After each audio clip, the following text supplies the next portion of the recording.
بسم الله الرحمن الرحيم. النهارده هنعمل كريمه المكرونه، هي وايت صوص. دي تاني وصفه انا بعملها في ال بال بال نسيت. بالمكرونه الوايت صوص. هنجيب نص كيلو مكرونه قلم او حسب الكميه اللي انت عايزاها، وزبده ومشروم ومعلقتين دقيق وكريمه لباني. الكريمه اللباني دي يا جماعه انا اللي عاملاها، وهتلاقوا الطريقه في فيديو على برضو على القناه. وحليب. دلوقتي انا حاطه ميه على النار عشان اسوي المكرونه، وفصين توم مهروسين.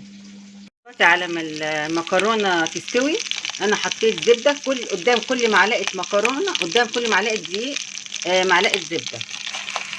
وممكن لو عايزه بقى الزبده قليله ما تحطيش زبده قليله.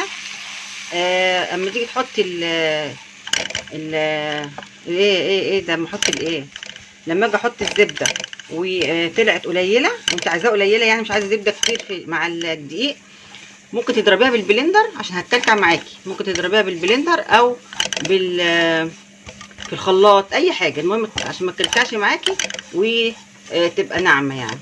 دلوقتي هنعملها كده اهو، واحط عليها اللبن.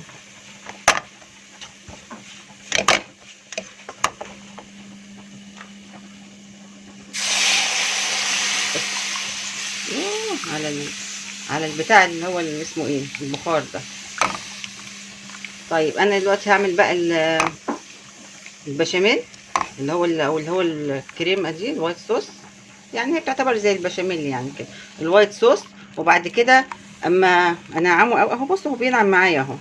خلاص هكمل معاكم، مش هقفل الفيديو.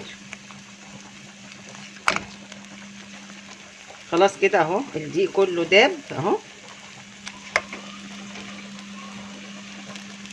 هكمل بقى اللبن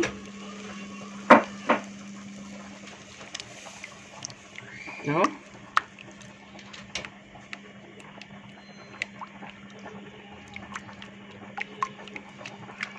ادوبه خالص بقى كده، وبعدين احط الكريمه اللباني اللي انا برضو عاملاها، وهتلاقوا الوصفه على القناه. انا حطيت بمعدل كوبايه الا ربع كريمه لباني. وبعد كده هحط الملح والفلفل الاسود والثوم، وهستنى المكرونه ما تستوي واحطها عليها. حطيت انا بقى الفلفل الاسود والملح اهو، وهحط المشروم.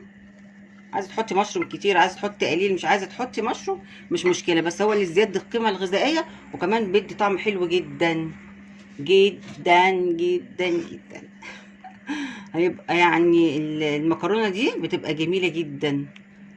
اول ما تغلي هحط بقى الثوم، يغلي بس كده، ياخد غلوه مع بعض كده، واحط الثوم. دلوقتي سخنت الصوص، سخن وتخن ازاي اهو، بدأ بقى يتخن شويه كده، مش يتخن يعني يبقى مقلبز، لا يعني يتقل شويه كده.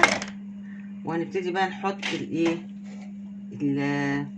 الثوم، اللي هما فصين توم كده،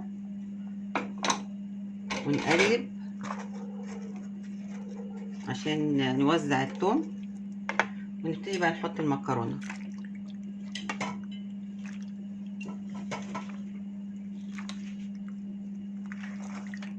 ونغرف احلى طبق مكرونه بالوايت صوص بالكريمه اللباني. اهم حاجه اللي انا عاملاها بالكريمه اللباني اللي انا عاملاها. بسم الله الرحمن الرحيم.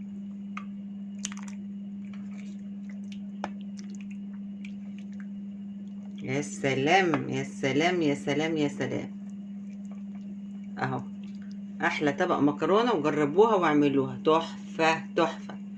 شكرا.